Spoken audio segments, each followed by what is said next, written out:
आइए, गुरु परंपरा योग संस्थान में आपका स्वागत है।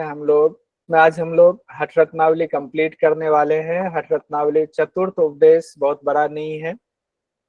चतुर्थ उपदेश में क्या इंपॉर्टेंट है पहले हम लोग वो देख लेते हैं। समाधि की परिभाषा है आत्मा मन का एक रूप हो जाना, जीवात्मा परमात्मा का एक रूप हो जाना। नाद के अभ्यास की फिर तैयारी बताई गई है जो अलग है, बाकी जगहों पर ये वाला जनरली देखने को नहीं मिलता है। हठ प्रदीपिका में भी नहीं था। शीत ऋतु में साधक एक या दो वस्त्र पहनकर पानी या गाय के दूध का सेवन करें। जंगल में कंदमूल आदि जो मिल जाए या भिक्षा जो भी मिल जाए उसी को हाथ में रख करके खाना है या पात्र में रखकर खाना है। ये चीज और जगह पर नहीं है। नादानुसंधान की चार जो अवस्था है, आरंभावस्था, घटावस्था, परिचयावस्था, निष्पत्ति अवस्था, ये चार अवस्था की चर्चा तो जनरली सब जगह मिलती है, इसमें भी है। फिर पिंड रूपी शरीर को पिंड रूप बताया गया। फिर उसमें क्या क्या इंपॉर्टेंट चीजें हैं उसके बारे में बताया। जैसे 96 अंगुल का, अपने अपने अंगुल से सबका शरीर 96 अंगुल का होता है, और मेरुदंड में दोनों तरफ 32 हड्डियां होती हैं, ये कहा गया है जो इंपॉर्टेंट है एग्जाम की दृष्टि से।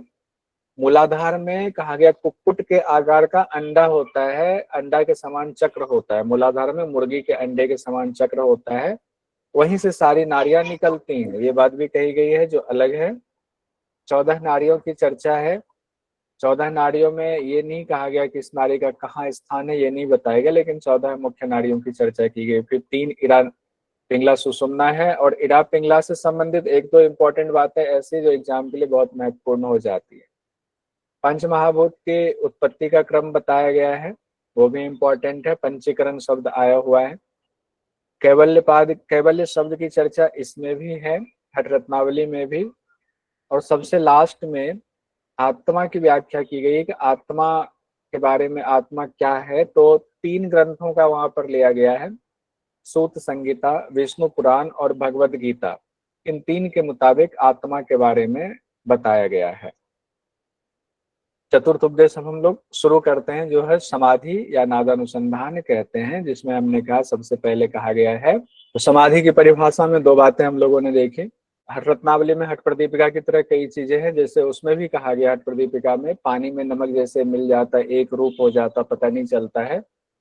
उसी प्रकार समाधि की अवस्था में योगी का आत्मा और मन जो है मिल करके एक रूप हो जाता है। फिर कहा गया है कि जब जीवात्मा परमात्मा का मिलन होता है तब मानसिक क्रियाएं निरुद्ध हो जाती है, मानसिक क्रियाएं पूरी तरह रुक जाती हैं। तो पहला में कहा गया समाधि में आत्मा मन का मिलन होता है एक रूप।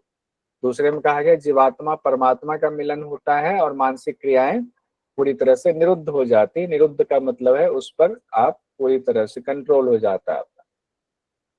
फिर ध्यान की अवस्था में कहा गया है मन जो है, यानी मन को चित्त से तुलना की गई है, तो पूरी तरह स्थिर हो जाता है चित्त, पूरी तरह चित्त की वृत्तियों का आप कह सकते हैं यहाँ पर निरोध हो जाता है, तब समाधि होती है। अति विस्तार न हो जाए इस भय से श्रीनिवास भट्ट जी कह रहे हैं कि इससे ज्यादा वर्णन मैं नहीं कर रहा, यानी कि अब ज्यादा वर्णन नहीं कर रहे हैं, ये उन्होंने खुद लिखा हुआ है, बहुत विस्तार हो जाएगा तो मैं वर्णन ज्यादा नहीं कर रहा हूँ। ये वाला श्लोक भी इंपॉर्टेंट है। इंद्रियाराम मनोनाथो मनोनाथस्तु मारुतः मारुतस्य लयो नादः स लयो नादम आश्रितः, जो हूबहू हठ प्रदीपिका में भी है। हठ प्रदीपिका में 29वें या 30वें नंबर का श्लोक है, किसी में 29वें किसी में 30वें का। यहाँ पर चौथे नंबर में शुरुआत में ही कह दिया गया है इंद्रियों का स्वामी मन है, मन का स्वामी वायु है, वायु का स्वामी लय है, लय नाद पर आश्रित है। यानी नाद के निरूपण के लिए ये बात कही गई। इंद्रियों का स्वामी मन, मन का स्वामी वायु, वायु का स्वामी लय है, और लय नाद पर आश्रित है। लय मतलब समाधि, समाधि नादानुसंधान पर आश्रित है, ये कहा गया है। और जो योगी नादानुसंधान के द्वारा समाधि की प्राप्ति करते हैं तब उनका हृदय अपार आनंद से भर जाता, और ऐसा आनंद कि उसको श्री गुरुनाथ ही जानते हो, आनंद का वर्णन मुख से कोई नहीं कर सकता है। इसीलिए अब कहा गया है कि क्या करें, तो अब मन संयमित कीजिए और नाद का अभ्यास कीजिए, नादानुसंधान का अभ्यास कीजिए, फिर उन्मनी भाव की प्राप्ति होगी। उन्मनी भाव मतलब समाधि का ही एक नाम है। मन आपका, चित्त आपका स्थिर हो जाएगा, अब वो किसी चीज में नहीं जाएगा, उसका एक तरह से वैराग्य हो जाएगा, तो मन को, उसी को उन्मनी भाव कहा गया। हमने देखा था हठ प्रदीपिका में बहुत विस्तार बताया गया था इससे पहले, लेकिन यहाँ नहीं बताया गया। अब नाद के अभ्यास की तैयारी बहुत इंपॉर्टेंट है परीक्षा की दृष्टि से, क्योंकि इस तरह की चर्चा आपको हठ प्रदीपिका में नहीं की गई है। ये अलग है, तो जो अलग है वो क्वेश्चन में बन जाता है। शीतकाले दो पट्टी वा पटी वा, पथ्याहारे गोपयो वा पयो वा, भक्ष्ये भोज्ये वृत्तिम आरण्यकम वा, पानी द्रोणी को अपि वा भक्ष पात्रे।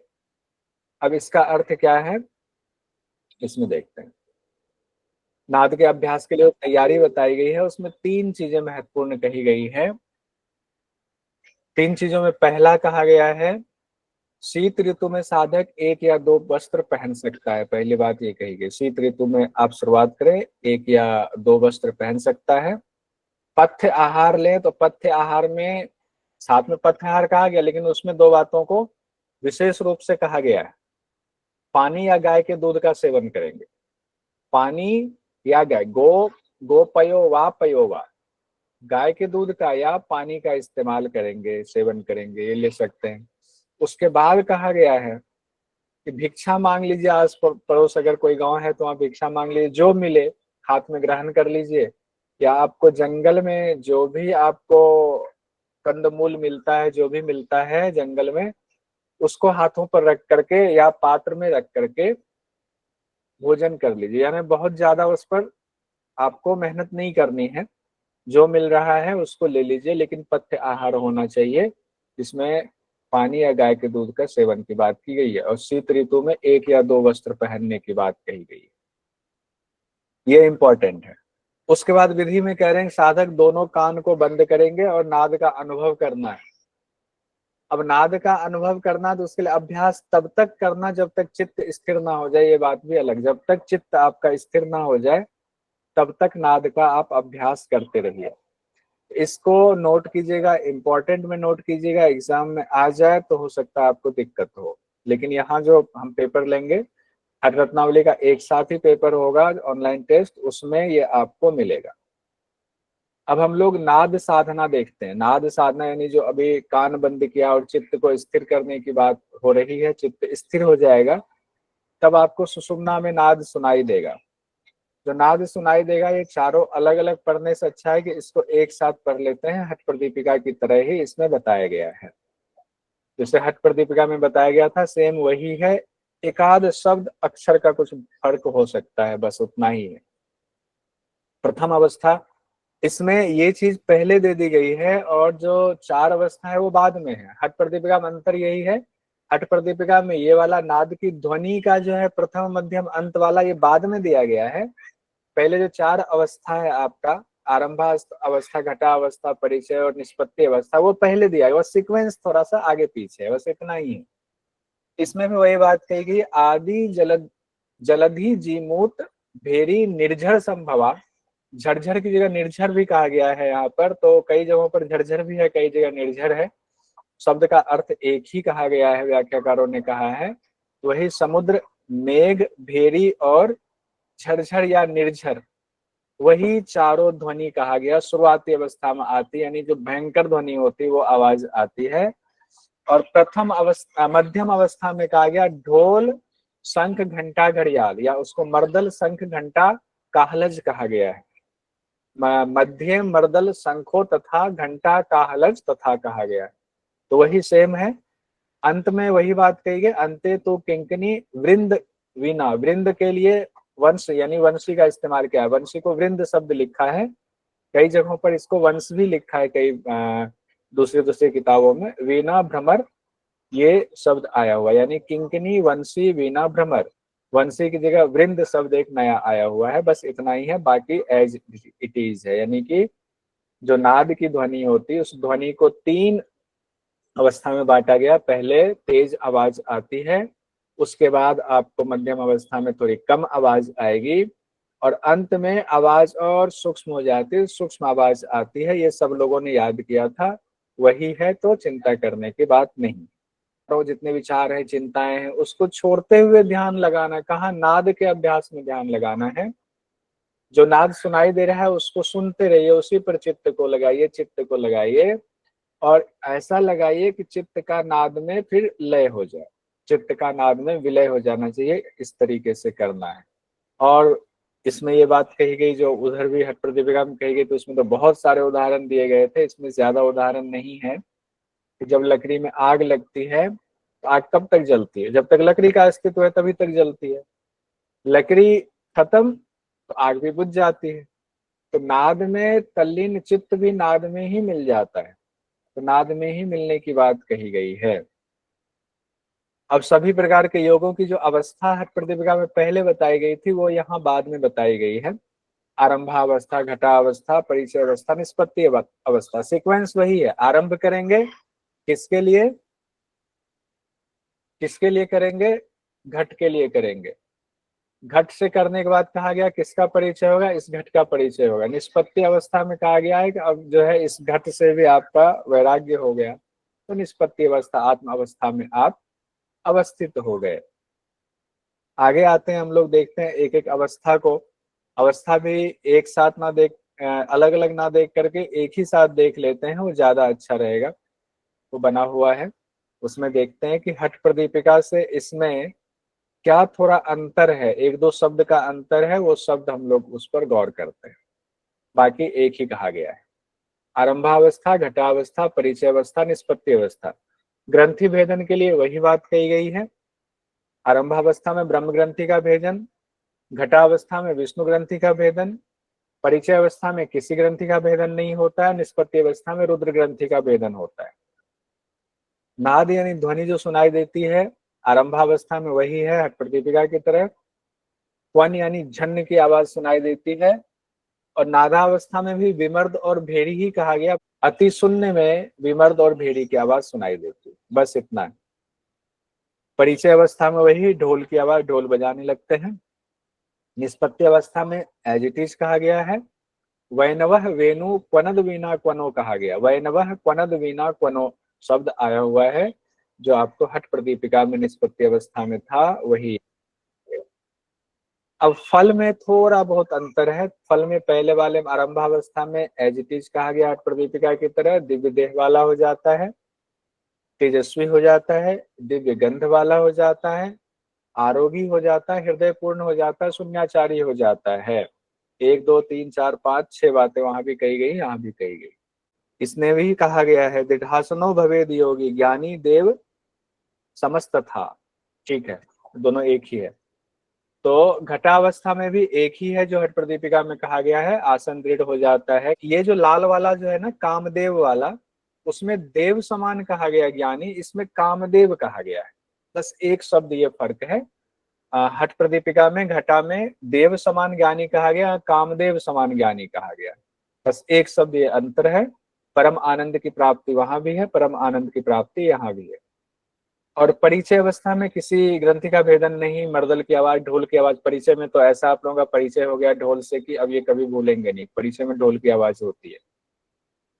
और इसके फल में कहा गया है, हाँ हाँ, ये उदित जी ने ढोल ऐसा बजाया था कि वो सबको याद हो गया। प्राण सभी सिद्धियों को देने वाले महाशून्य में पहुंच जाता है, ये बात भी वहां है। चित्त आनंद से बढ़ जाता है, दोष दुख जरा मृत्यु क्षुधा निद्रा का नाश होता है, परम आनंद की प्राप्ति होती है, परम आनंद की प्राप्ति होती है, ये कहा गया है। और निष्पत्ति अवस्था में यहाँ पर सिर्फ इतना है कि सर्वपीठ में पहुंच जाता है। सृष्टि संहार की क्षमता वाली बात नहीं कही गई है, योगेश्वर के समान हो जाता है, ये बात नहीं कही। सर्वपीठ वाली बात यहाँ भी है, सर्वपीठ वाली बात वहां भी कही गई है। ठीक है, तो उसको ध्यान रखें। सृष्टि संहार की क्षमता, योगेश्वर के समान हो जाता है, और राजयोग की प्राप्ति होती है, ये बात कही गई है। और यहाँ पर सिर्फ सर्वपीठ में पहुंच जाता है। तो इन्होंने थोड़ा विस्तार कम दिया है, अर्थ तो वही होगा, लेकिन परीक्षा की दृष्टि से हम लोगों को देखना है, इसीलिए इसको हम इतना गौर फरमा रहे हैं, नहीं तो जरूरत नहीं थी इतने डिटेल में देखने की। अब गुरु किससे बनाए वहां अंतिम में है, यहाँ पर थोड़ा पहले बता दिया गया कि ये सब चीजें सीखेंगे तो गुरु की विशेषता क्या होनी चाहिए। गुरु की विशेषता के बारे में बहुत सुंदर व्याख्या की गई है कि दृष्टि स्थिरा यस्य विनैव लक्ष्याद वायु स्थिरो यस्य विना प्रयत्नात् चित्तम स्थिरम यस्य बिना आलम्बनात् स एव योगी स गुरु स सेव्यः। यानी गुरु के बारे में कहा गया 3 चीजें ऐसी होनी चाहिए, गुरु की विशेषता में कहा गया है कि बिना लक्ष्य के जिनकी दृष्टि स्थिर हो, बिना प्रयास के जिनकी वायु स्थिर हो, प्राणायाम सिद्ध हो गया हो, बिना ध्यान के जिनका चित्त स्थिर हो गया, यानी ध्यान पर सिद्धि प्राप्त हो गई हो, यानी समाधि अवस्था में चले गए हो, ऐसे योगी को, स एव योगी को स गुरु स सेव्य, ऐसे योगी को गुरु स्वीकार कर लेना चाहिए, गुरु के रूप में उनका सेवन करना चाहिए। कौन सी बातें? बिना लक्ष्य के जिनकी दृष्टि स्थिर हो, बिना प्रयास के जिनकी वायु स्थिर हो, और बिना ध्यान के जिनका चित्त स्थिर हो। ये इंपॉर्टेंट है, इसको ध्यान में रखेंगे। अब इससे आगे हम लोग बढ़ते हैं। ये वाला नोट्स एज इट इज मैं आपको दूंगा। इससे पहले वाले में बहुत ज्यादा मैं ग्राफिक्स नहीं बना पाया था, इसमें आज समय मिला, मैंने बनाया। फिर सांभवी मुद्रा के बारे में वही बात कही गई जो हठ प्रदीपिका में है। वेद शास्त्र पुराणानि सामान्य गणिका इव एकैव सांभवी मुद्रा गुप्ता कुलवधुरिव। कि वेद शास्त्र पुराण से अगर सांभवी मुद्रा की तुलना की जाए तो वेद शास्त्र पुराण इनके सामने सामान्य श्रेणी के हैं, और सांभवी मुद्रा उनके में विशेष है, यानी कुलवधु के समान है। अगर सामान्य स्त्री और कुलवधु की चर्चा की जाए तो सामान्य स्त्री से वेद शास्त्र पुराण की तुलना की गई है, और कुलवधु से सांभवी मुद्रा की तुलना की गई है। और फिर ये वाला श्लोक भी बहुत इंपॉर्टेंट है। एक सृष्टिमयम बीजम एका मुद्रा च खेचरी एको देवो निरालंबः एकावस्था मनो उन्मनी। तो केवल एक बीज है जिससे सृष्टि के, एक मुद्रा खेचरी, एक देव निरालंब ही है, और एक अवस्था मनो उन्मनी अवस्था श्रेष्ठ कहा गया है। और प्राण वायु को वहीं लय करना चाहिए जहां मन लय होता है, यानी कि प्राण वायु और चित्त दोनों को कहा गया एक साथ मिलाकर के एक ही जगह पर लय करना है। यानी जहां मन लय हो रहा है वहीं प्राण को भी लय करेंगे, वहीं चित्त को भी लय करेंगे, दोनों प्राण चित्त एक साथ लय होगा। अब यहाँ पर ये थोड़ा अलग दिया गया है जो हठ प्रदीपिका से अलग है। मेरुदंड में एक छिद्र है, मेरुदंड, मेरुदंड हुआ रीढ़ की हड्डी, उसके मूल में एक छिद्र है जो नदियों का स्थान कहा गया है। ये अलग है बिल्कुल। और उसको चेतना का, आत्मा का स्थान भी कहा गया है। मेरुदंड के मूल में नदियों का स्थान है एक छिद्र वाला, वहां चेतना का भी स्थान कहा गया है। और उसके बाद सीधे कह रहे हैं कि चंद्रमंडल से जो सुधा गिरता है उसका नाश होना भी मृत्यु का कारण है। इस सुधा को रोकने से ही सिद्धि मिल सकती, अन्यथा नहीं मिल सकती। तो 2 बातें यहाँ पर आई। दूसरी बात जानते थे, पहली बात इंपॉर्टेंट थी। अब सांख्य के अनुसार ब्रह्मांड और पिंड की उपासना के लिए वर्णन दिया जा रहा है। सांख्य के अनुसार, सांख्य मतलब संख्या, गणना, तत्व के दर्शन। सांख्य मतलब क्या होता है? अध्यात्म की दृष्टि से, योग की दृष्टि से कौन कौन से तत्व हैं प्रकृति के, इसीलिए सांख्य शब्द इस्तेमाल किया गया। सांख्य शब्द जैसे ही आया वैसे ही शरीर को पिंड माना गया, और इस पिंड में क्या क्या चीजें हैं उसको कहा गया है। तो ब्रह्मांड और पिंड की उपासना के लिए वर्णन दिया गया है। और इसी में कहा गया सबसे पहले कि प्रत्येक मनुष्य का शरीर उसकी अपनी उंगली से 96 उंगली के माप के बराबर होता है। यानी अगर आपको लगे कि नहीं ये गलत है तो आज आप नाप लीजिएगा, 4 उंगली 4, 8 उंगली ऐसे करके रस्सी पे नाप लीजिएगा, और उसको अपने शरीर से नापिएगा कि वो है कि नहीं 96 अंगुल का, तो निकलेगा 96 अंगुल का ही है। सही कह रहा हूँ। ये 6 फीट वाले के लिए भी वही होगा, और जो 5 फीट वाले हैं, 5.5 फीट, उनका भी वही होगा। और ये भी इंपॉर्टेंट है, मेरुदंड में दोनों और 32 हड्डियां बताई गई हैं। एग्जाम में पूछा जाता है, 96 अंगुल वाला भी पूछा जाता है, 32 हड्डियों वाला भी पूछा जाता है। 72,000 नाड़ियां तो कॉमन है, इनमें प्राण वायु का संचार होता है। और ये अलग है मूलाधार में, हाँ घेरन में भी है। मूलाधार में मुर्गी के अंडे के समान एक चक्र होता है जिसे नाड़ी चक्र कहते हैं, ये बात कह दी गई है अलग से। मूलाधार में कुक्कुट के अंडे के समान एक चक्र होता है जिसे नाड़ी चक्र कहते हैं। उसी नाड़ी चक्र से सभी नाड़ियां निकलती हैं, तो ये भी इंपॉर्टेंट है। उसके बाद 14 प्रमुख नाड़ियों की चर्चा की गई है। 14 प्रमुख नाड़ियों में इड़ा पिंगला सुषुम्ना तो है, लेकिन सुषुम्ना सबसे पहले कहा गया, फिर पिंगला कहा गया, इड़ा को सबसे लास्ट में कहा गया। अगर सीक्वेंस माने तो, अगर सीक्वेंस सोच करके उन्होंने नहीं दिया तो कोई बात नहीं, एग्जाम की दृष्टि से सीक्वेंस जो है इंपॉर्टेंट हो जाता है। सुषुम्ना, पिंगला, सरस्वती, कितने ज्ञानी थे ये लोग साइंस से पहले। हाँ सावंती, बढ़िया। सुषुम्ना, पिंगला, सरस्वती, कुहू, यशस्विनी, वारुणी, गांधारी, शंखनी, पूषा, विश्वोदरी, जिह्वा, अलम्बुसा, हंसनी, इड़ा। इसको 3 बार 4 बार ऐसे बोल बोल के पढ़ना है कि हठ रत्नावली के चतुर्थ उपदेश में 14 नारियों की चर्चा है। अच्छी बात यह है कि किस नारी का कौन सा स्थान है ये नहीं बताया गया, तो एक और याद करना पड़ता है। ये नहीं बताएगा, कम से कम नारी तो याद कर लीजिए, एक नजर देख लीजिए तो ये पता चलेगा, अच्छा ये नारियां हैं यहाँ। सुषुम्ना, पिंगला, सरस्वती, कुहू, यशस्विनी, वारुणी, गांधारी, शंखनी, पूषा, विश्वोदरी, जिह्वा, अलम्बुसा, हंसनी, इरा। जिह्वा भी एक नारी है, जिह्वा को भी एक नारी बताया गया है। हंसनी भी नारी है, विश्वोदरी नारी है। बाकी तो आपको याद रहेगा, सुषुम्ना, पिंगला, सरस्वती, कुहू, यशस्विनी याद रहेगा। वारुणी अलग है, थोड़ा याद कर लीजिए वारुणी को, विश्वोदरी को, जिह्वा को और हंसनी को। वारुणी, विश्वोदरी, जिह्वा, हंसनी, बाकी तो आपको याद रहेगा। बाकी 10 आपको याद रहेगा, उसमें दिक्कत नहीं है। तो ये 4 याद कर लीजिएगा, क्या पता पूछते हैं हठ रत्नावली में, तो ठीक रहेगा।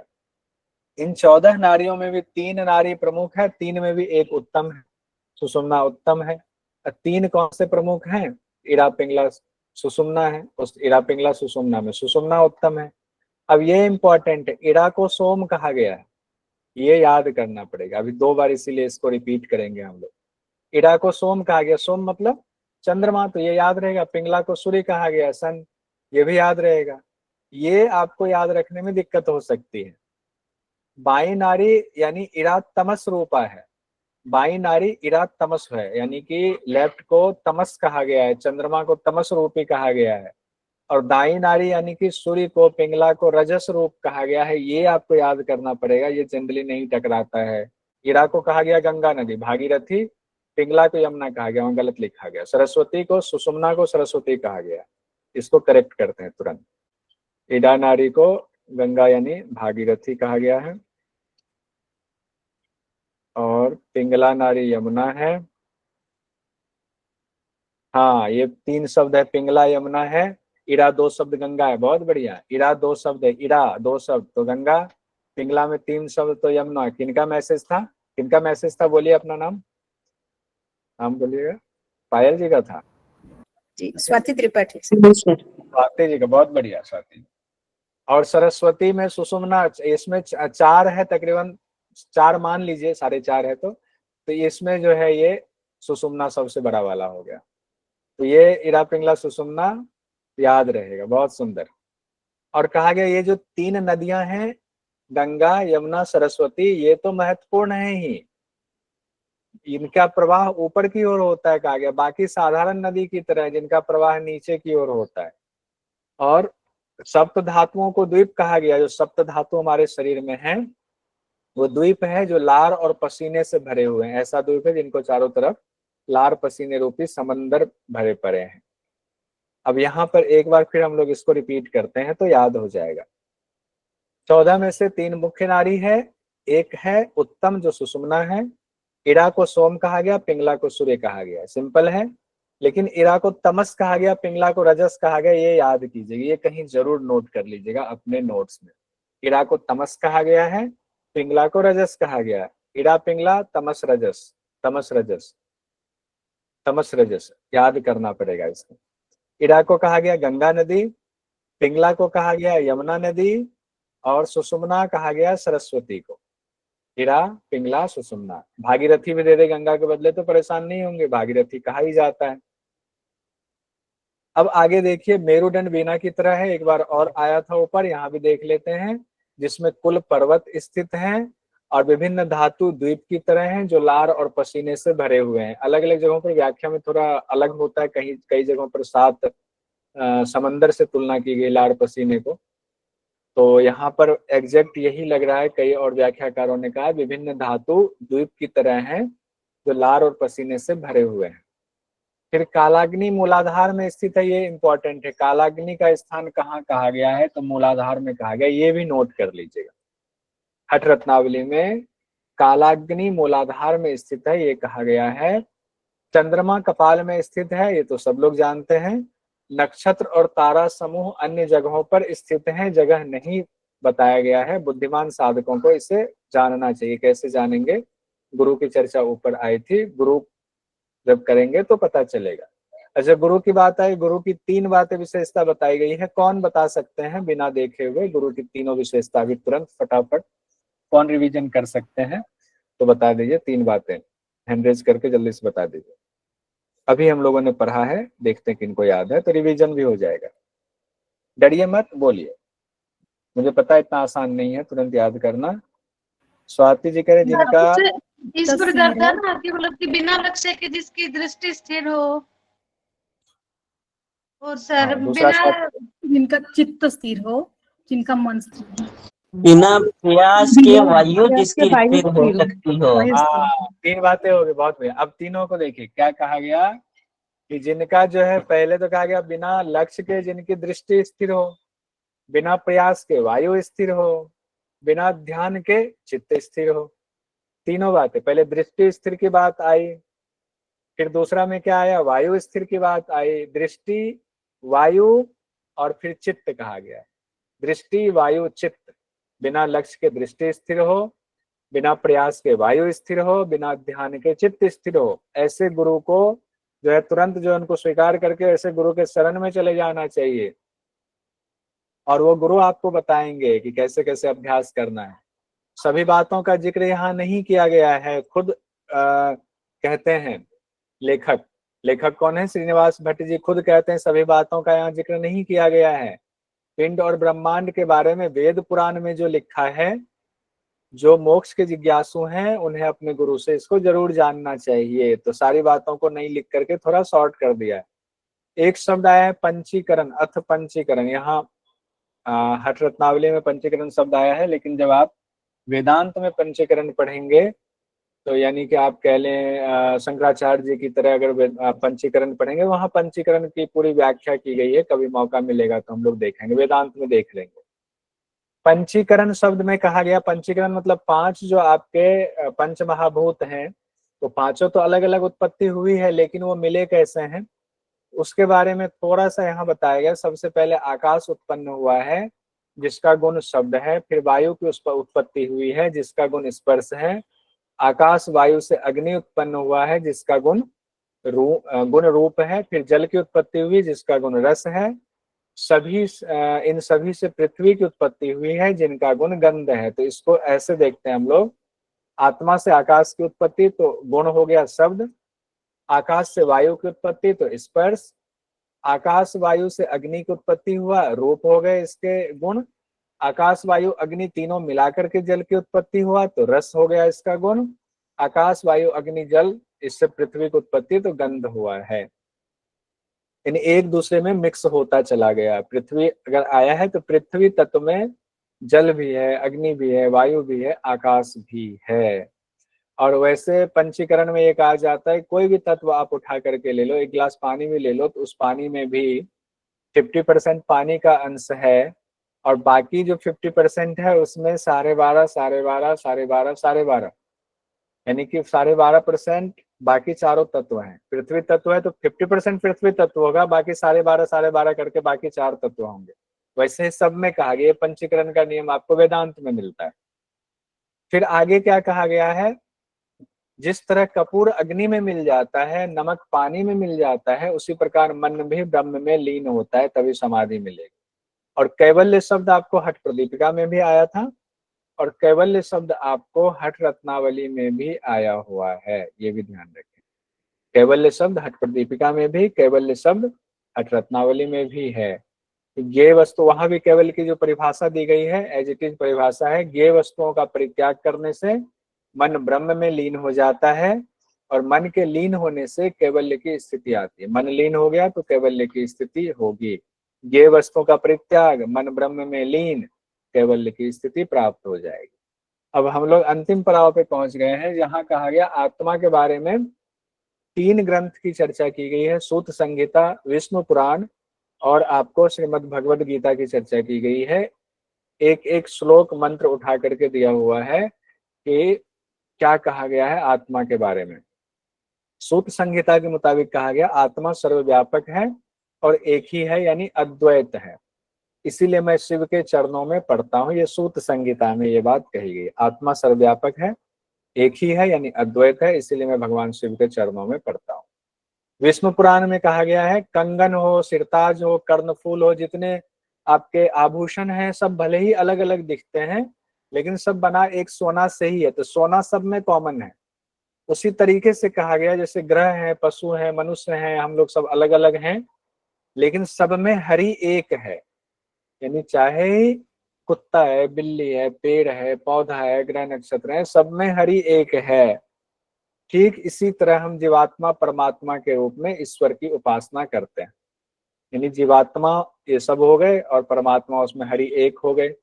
सोना को मान लीजिए कि परमात्मा है और सोना जो है अलग अलग आभूषण में बदल गया, जीवात्मा हो गया।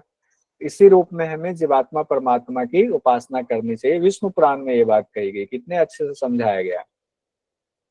भगवद गीता में का भी एक श्लोक लिया गया है यहाँ पर, उत्तम पुरुष तो अन्य ही है। 15वें अध्याय का 17वां श्लोक लिया गया है, उत्तम पुरुष तो अन्य ही है जिन्हें परमात्मा नाम से जाना जाता है। पुरुषों में उत्तम, पुरुषोत्तम योग दर्शन में भी कहा गया। उत्तम पुरुष अन्य है जिन्हें परमात्मा नाम से जाना जाता, वही तीनों लोकों के भरण पोषण करने वाले हैं। तीनों लोकों में वो विभु हैं, व्याप्त हैं तीनों लोकों में, और वो ईश्वर हैं, ईश्वरः कहा गया है। 15वें अध्याय का 17वां श्लोक। ये इसलिए बार बार रिपीट कर रहा हूँ, हो सकता है पूछ दे कि कौन से अध्याय का कौन सा श्लोक इस्तेमाल किया गया है। हठ रत्नावली, हठ रत्नावली चतुर्थ उपदेश कंप्लीट हुआ है। हम लोग फटाफट आंसर भी लिखा हुआ है लेकिन एक बार रिवीजन कर लेते हैं, देखते हुए रिवीजन करते हैं, सबको याद हो जाएगा। विष्णु ग्रंथि का वेदन किस अवस्था में होता है? घटावस्था में होता है। रुद्र ग्रंथि का भेदन किस अवस्था में होता है? हम लोगों ने देखा था अंतिम अवस्था यानी निष्पत्ति अवस्था में होता है। तमस प्रकृति किसकी है? इरा की या पिंगला की? तमस प्रकृति, तो इरा की कही गई थी तमस प्रकृति, ध्यान कीजिएगा। और पिंगला की कौन सी प्रकृति कही गई थी? पिंगला की रजस। इसको कुछ ऐसे बिठा सकते हैं कि गर्मी होने से ना आदमी, गर्मी लगती है तो आदमी छटपटाता है, यानी उसमें चंचलता आती है। तो चंचलता सूर्य से जोड़ देंगे, सूर्य गर्मी है उसमें चंचलता आती है, तो रजस प्रकृति हो गया। इरा रात चंद्रमा, हाँ इरा रात चंद्रमा, हाँ ऐसे जोड़ लीजिए। दूसरा इरा हो गया रात से संबंधित, चंद्रमा से है, रात में सोते हैं तो सोने वाला कौन सा है? तमस हो गया। ठीक है, तो अब ये याद रहेगा। बढ़िया गौरव जी, बड़ी गौरव जी ने मैसेज भेजा। तो निद्रा हुआ इरा, चंद्रमा रात में तो सोते हैं तो इरा का तमस प्रकृति हो गया। दिन में जाग करके ढेर सारा काम करते हैं तो रजस प्रकृति हो गया, तो सूर्य की रजस प्रकृति, पिंगला की रजस प्रकृति, याद हो गया। बढ़िया। हठ रत्नावली में कितनी शुद्धि क्रियाओं की चर्चा है? तो 8 है। किन्हीं को याद है 8 शुद्धि क्रिया? चक्री, न्योली, धोती, नेति बस्ती, चक्री न्योली धोती, नेति बस्ती गजकरनी, त्राटक और मस्तक भ्रांति। हाँ ये भी तरीका अच्छा है, 3-3 करके याद करने वाला ना, तो एक रिदम बन जाता है जब 3-3 करके याद करते हो, तो ये बढ़िया तरीका है। राम बल्लभ जी, 8 शुद्धि क्रिया सबका हो गया। चक्री गजकरनी ये 2 क्रिया अलग है जो आपको हठ रत्नावली में मिलता है, यहाँ से क्वेश्चन पूछा जाता है। मस्तक भ्रांति क्रिया किस पुस्तक में है? तो हठ रत्नावली में है। और बस्ती कर्म के बाद कितनी देर तक भोजन नहीं करना चाहिए, जो इंपॉर्टेंट कुछ चीजें हैं वो मैंने निकाला हुआ है। 3 घटी कहा गया है, 24 या 72 मिनट के लिए कहा गया है। और बस्ती यानी जल बस्ती के दौरान 2 कर्म की बात आई है, वो भी ध्यान कर लेते हैं। चक्री और दूसरा विचित्र कर्मी शब्द आया हुआ था, चक्री और विचित्र कर्मी, तो ये भी लिख लेते हैं। जल बस्ती के दौरान 2 महत्वपूर्ण शब्द कौन कौन सा था बताइएगा? चक्री और विचित्र करनी। विचित्र करनी। अच्छा, विचित्र करनी शब्द आगे कहाँ पे टकराया था ये हम लोगों को? आसनों में, आसन में आया था विचित्र करनी। जो आसन 84 आसन थे ना उसमें था एक विचित्र करनी। हाँ, शहीद पश्चिमोत्तान करके वाला था। हाँ, बढ़िया जागृत। बस्ती कर्म के बाद कितनी देर तक भोजन नहीं करना चाहिए? 3 घटी तक। हठ रत्नावली के मुताबिक महायोग के प्रकार हैं, शुरुआत में यहाँ से हुई थी, मंत्र योग, लय योग, राजयोग, हठ योग। ठीक है, 4 है, मंत्र योग, लय योग, राजयोग, हठ योग। राजयोग पहले, हठ योग बाद में है, बस ये थोड़ा सा अंतर है सीक्वेंस में। धोती की लंबाई कितनी बताई गई है? इसमें 20 हाथ बताई गई है। 20 हाथ। और हठ प्रदीपिका में कितनी बताई गई है? 15 और किरण संहिता में कितनी बताई गई, कितने हाथ की? नहीं बताइए। जीरो। उसमें लंबाई नहीं बताई गई। बहुत बढ़िया, सब लोगों को याद है। मुझे लगा इसी में बोल देंगे कोई 15। 4 उंगली चौड़ा। 4 उंगली चौड़ा बस बताया गया, बहुत बढ़िया। भुजंगीकरण प्राणायाम किस ग्रंथ में वर्णित है? तो सबको पता है, हठ रत्नावली। और उज्जयी के लिए तो खैर ये सब जगह आता है। किस प्राणायाम से वात पित्त कफ तीनों दोष दूर होते हैं? तो भस्त्रिका से कहा गया। ये भी कॉमन है। किस प्राणायाम से साधक दूसरे कामदेव के समान हो जाता है? ये भी कॉमन है। किसमें है? हितकारी में। हितकारी। किस प्राणायाम के सिद्ध होने पर राजयोग की सिद्धि होगी, राजयोग की प्राप्ति होगी? केवली प्राणायाम। केवली प्राणायाम से। शक्ति चालन मुद्रा के लिए कपड़े की लंबाई चौड़ाई कितनी होनी चाहिए? ये रत्नावली में क्या बताया गया? 12 अंगुल लंबा, 6 चौड़ा। हठ रत्नावली में मयूरासन के कितने प्रकार बताए गए हैं? 6 प्रकार। और पद्मासन के कितने प्रकार हैं? 4। कुक्कुट आसन के भी प्रकार हैं, कितने हैं? 5। और ये इंपॉर्टेंट कल हम लोगों ने पढ़ा था, हठ रत्नावली के मुताबिक प्राणायाम का अभ्यास किन 3 आसनों में करने के लिए कहा गया है?